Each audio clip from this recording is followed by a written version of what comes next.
Hello. It is snowing outside. I am wearing a big giant sweater and very ready to dive into this topic around advocating for yourself. This podcast topic was inspired because about a month ago, I shared a post on LinkedIn that said, you are allowed to advocate for yourself in the same way you advocate for others. And it got a pretty significant reaction. Now, I don't think I've ever had a post like truly go viral, but it got a lot of likes, a few comments, and several reshares. So I thought, there is something here. There is something here to this concept of you are allowed to advocate for yourself, just for you, on behalf of no one else, in the same way that you advocate for others. So I wanted to dive into this deeper because I thought all of you could resonate with it, and because it's been part of my journey as well. So I'm going to tell a little bit of the backstory of where this came from, where some of these realizations around how we do and do not advocate for ourselves and why, and then what you can do about it, how you can start to advocate for yourself in day-to-day small situations, as well as the really big ones that are out there.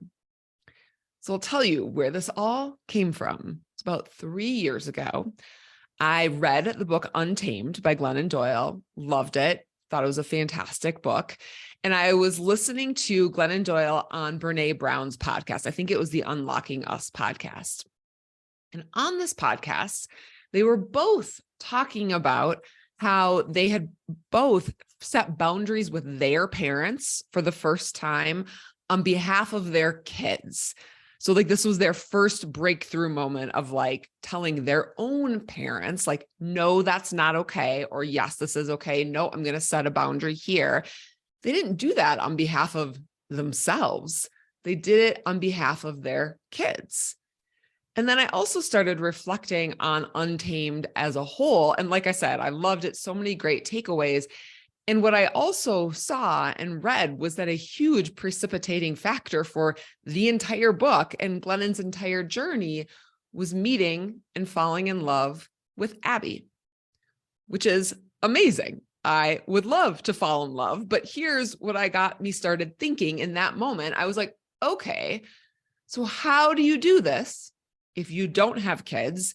You aren't falling in love. You aren't partnered. Like my initial thoughts were very much about me. Like, okay, how as a single childless woman do I then start to learn how to advocate for myself, to set boundaries, to tell people no, just on behalf of me?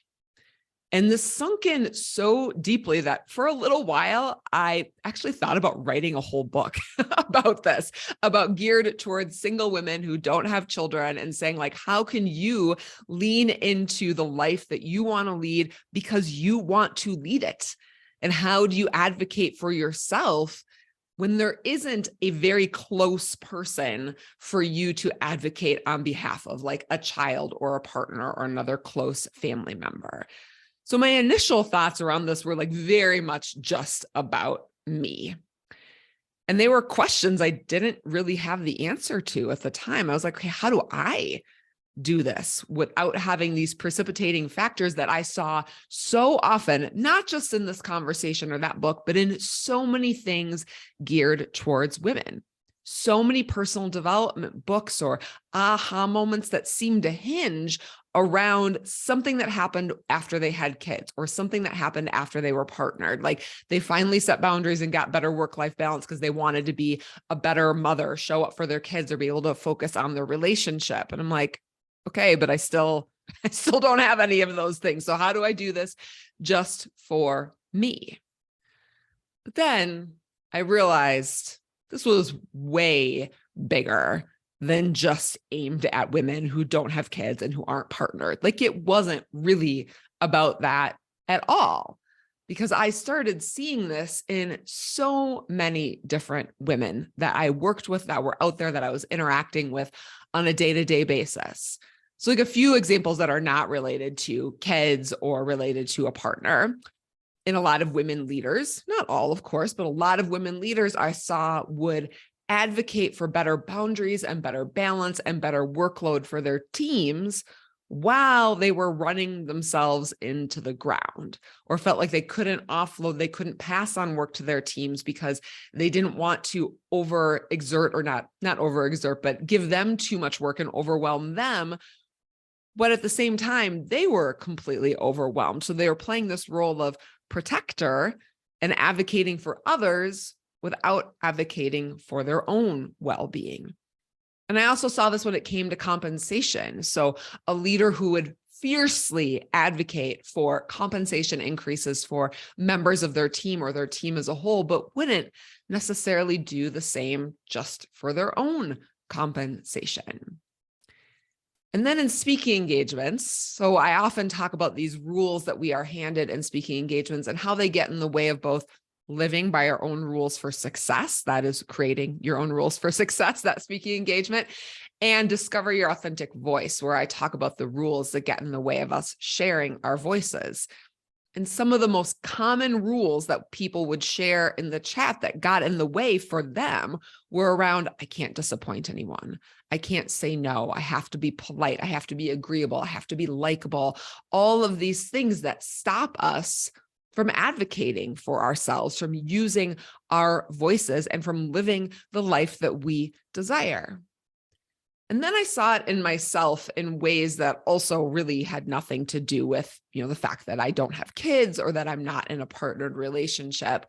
And that came up for me in things like politeness, like feeling like I need to be polite, or, oh, it's okay, it's fine, when like things are not fine, when I'm feeling totally differently on the inside than what is coming out of my mouth. And I'm going to share a story about this later when we get to the part about like, how do you start advocating for yourself? Because I recently came close to the breaking point or the brink of getting truly angry, and caught myself before I got there and advocated for myself in a different way after being agreeable for a super long time.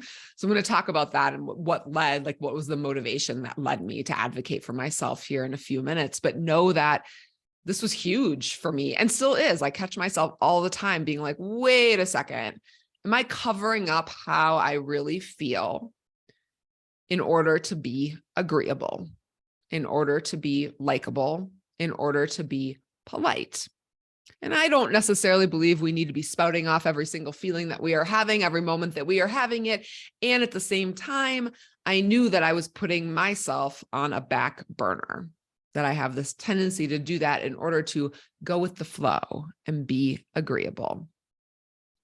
I also found that I was holding back some emotions. So not just like how I felt, but true emotions, because I didn't want to upset other people with my emotions. And this particularly came to like more challenging emotions, like, ooh, should I share that more challenging thing, or the fact that I'm feeling anxious, or the fact that I'm feeling sad right now or lonely right now, because I don't want my friends and my family members to worry about me. So I wasn't advocating for what I really needed, or even just sharing with all of you. Like, there have been times, if you've been on my email list for a while, there have been things that I've shared there that were big emotions for me that I was feeling at the time. And you probably thought, ooh, yeah, she's being so real. And I get that feedback a lot. Like, I love that you're just so real and authentic.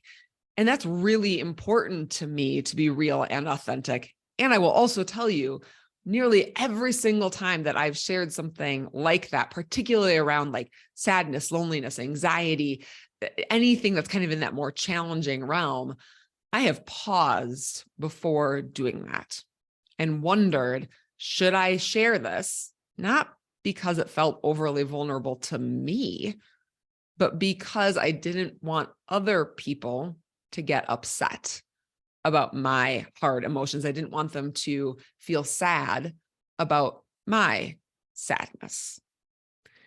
And we might do a whole other episode on emotions and letting yourself feel them and share them in situations where you need to do that, because it's a really big topic. But for now, just know that, yeah, I felt that. And then in a totally different realm of life, in my business, I do not do this anymore, but I used to go into calls with potential clients about speaking engagements and ask them what their budget was, as opposed to me coming in and saying, this is what I charge. This is what this is worth. And if they hesitated, if they were like on the fence of, okay, this is our budget, but we're on the fence, I would like start throwing in extra services, extra things, extra resources to give them, or I would lower the price instead of just advocating for myself and my worth and being like, no, this is what this is worth. I'm not going to discount it. I will talk you through why it is worth what it is worth. This is the ROI. This is what you're going to get from this. This is going to be the benefit to the people at your conference or your employees, but I'm not going to discount myself. I'm not going to not advocate for myself. And this has been a huge place that I've changed just really in the last maybe 15 months. It's not been that long. I used to have a totally different approach that was not about advocating for myself and my worth at all. Instead, it was about being agreeable. And there was a little bit of a scarcity mindset in that as well, of like, ooh, I don't want to lose this business because of budget. I want to get everything that I can. When in reality, one, we can't do everything, but two, I'm worth more than that. These speaking engagements are valuable, and I have the feedback and the results to share and to prove that. And if someone doesn't want to pay that, or they don't have the budget, that's okay. That's absolutely okay. But I get to advocate for myself. So that has been a huge shift for me. And there's a reason. So like this has shown up not just related to kids, not just related to your partner and advocating on behalf of them, but also with teams and on behalf of myself in business and in all different areas of life for myself and for other people. And I'm guessing that you're sitting here thinking right now, like, oh yeah, there was that time I didn't advocate for myself, or yeah, I feel like I have to be agreeable. I have to be likable. I have to go with the flow. And I will tell you, there's reasons that we feel this way. There are reasons that it is hard to advocate for ourselves. And sometimes it's easier in some situations and harder in others, but almost everyone I've talked to has been uncomfortable with it in some way, shape, or form in their life.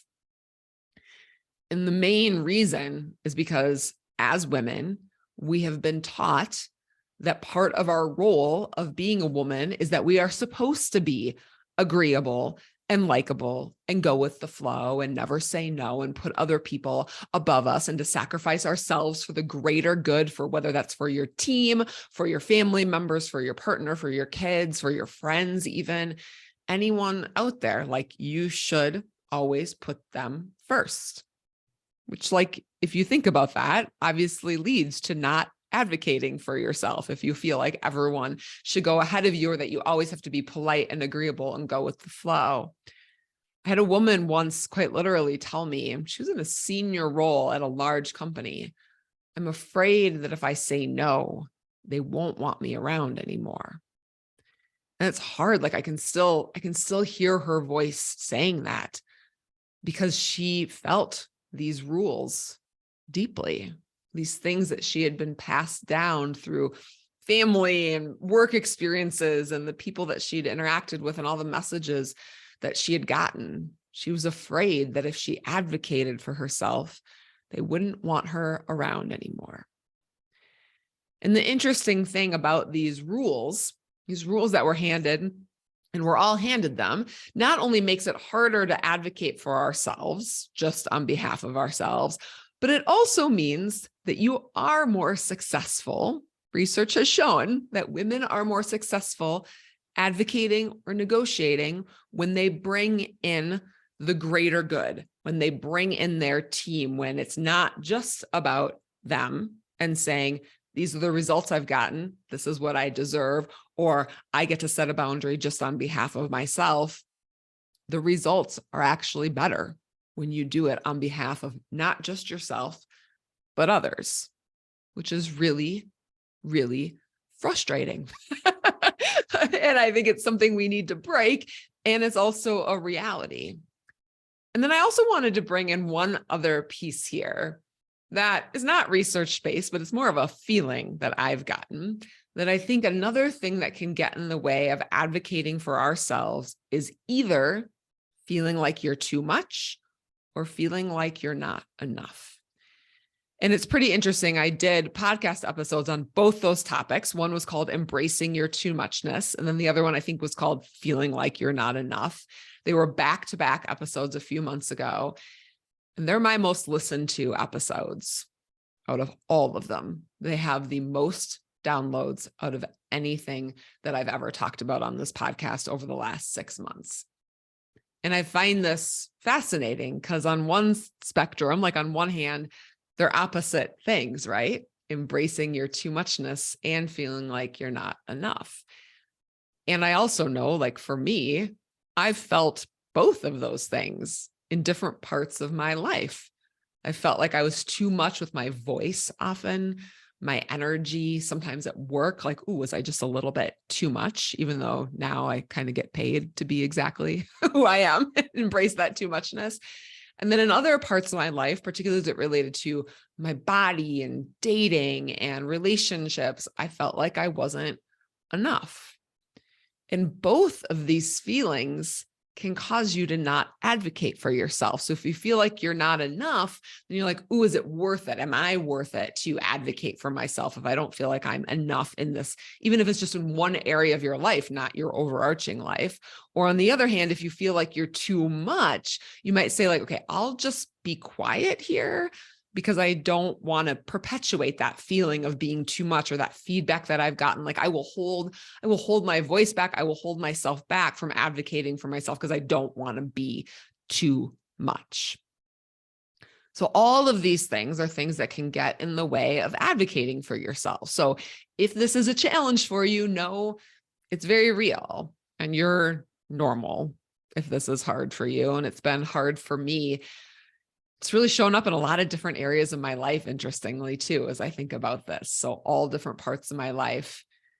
Sometimes it's been easier, sometimes it's been harder, but it's been there. It's been there for sure. So what do you do? How do you start advocating for yourself? And I want to dive into a couple of different things, both that have helped me and that I've seen in others. But I want to be clear, this isn't negotiation. I mean, advocating for yourself can be part of a negotiation, but I'm not sharing negotiation tactics here. This is really about advocating for yourself. And I think the first thing, and also I want to point out before I dive into that, this can go in any part of your life.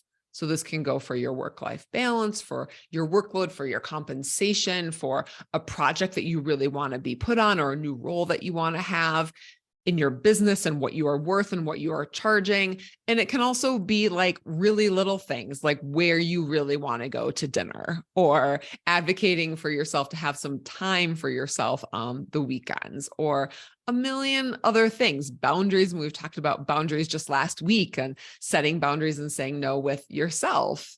And if you start to do that with yourself, it makes it easier to advocate for yourself with others with boundaries. So know that this goes across all areas of life, both really little decisions and ways that you can advocate for yourself and the really big ones. So the first thing that I think you need to do, that you need to know in order to advocate for yourself, the very step one before you can actually do any of the advocating, is you need to know what you want and need. And if you're someone who has always put other people's needs and wants ahead of your own, or if you've been doing that for many years, you may not even know the immediate answer to this question in different sets of different parts of your life. If you're someone that just automatically says, yes, or that's fine, no problem, we'll do what you want to do, all good. And this may not even be true across all sections of your life, but even in certain relationships, are you always the agreeable one? You're the polite one. You're the one going with the flow. You're the one putting other people ahead of you. If that's the case, stop and start to notice, even if it's after the fact. Like if you're in a situation where someone asks you where you want to go for dinner and you're like, oh, wherever you want is fine. And that's your automatic response. Like, oh, whatever you want is all good. Even if it's after the fact and you've already said wherever you want is fine, pause and say, wait a second. What did I want there? What was my preference? If it were totally up to me, where would I have gone? What am I craving? What am I wanting? And just asking these little questions can start to tap into the needs and the wants and the desires, the longings that you may not have allowed yourself to feel. You may have just gotten in the habit and following those rules of being agreeable and likable and going with the flow and not rocking the boat. And so it takes some time. And some habit building and some pause and consciousness to say, oh, wait, but what do I actually want and need? Where do I want to advocate for myself? And then you can actually start to do the advocating, but you have to know what you want and need in order to know what to advocate for yourself on.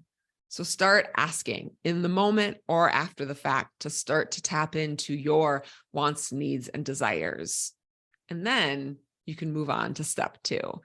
And step 2 has been something that's been really helpful for me, which is I fast forward myself into the future, into the situation where I didn't advocate for myself. So essentially into the results of me not advocating for myself.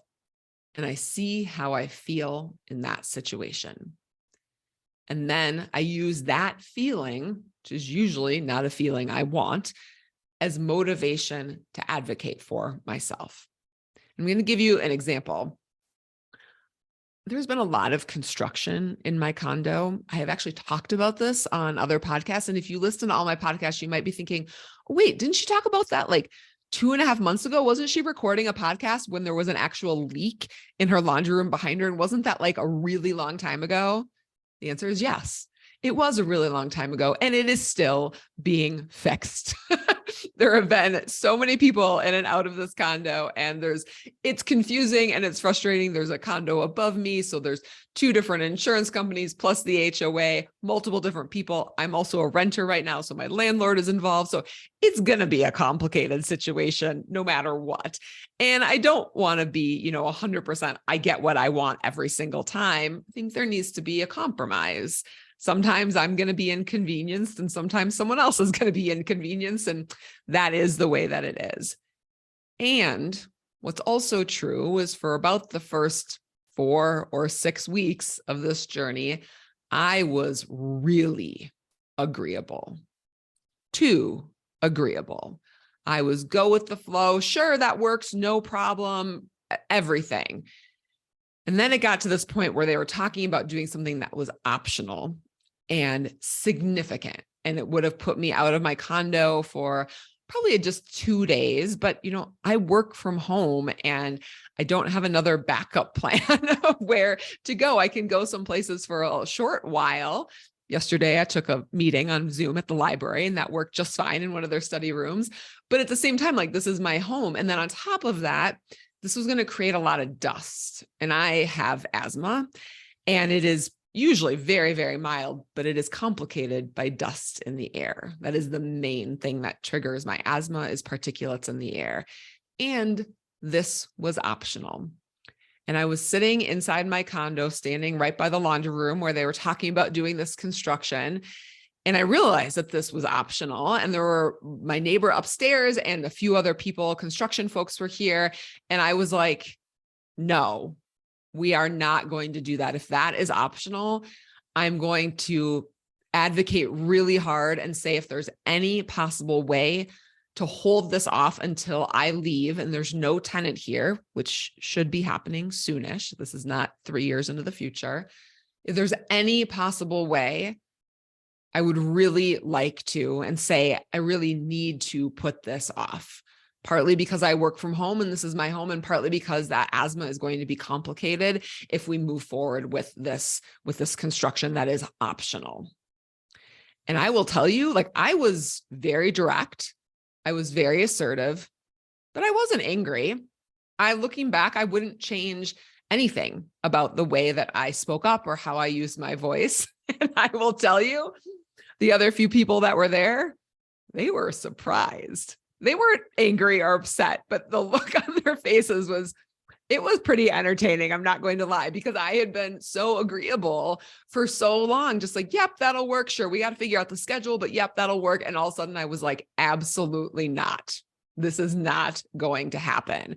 And it was because in that moment, I didn't even do it consciously, but in that moment, I could fast forward myself to trying to figure out my work schedule, trying to figure out how am I going to get all my work done with this huge interruption that's completely optional. And then am I going to be able to come back into my condo and even breathe? And oh, by the way, it's also winter. So it's not like I can just open up all of the windows and air things out. And my furniture is going to get covered in this dust and my carpet because it just gets everywhere. And there's almost no way to clean that drywall dust. Like it's just everywhere.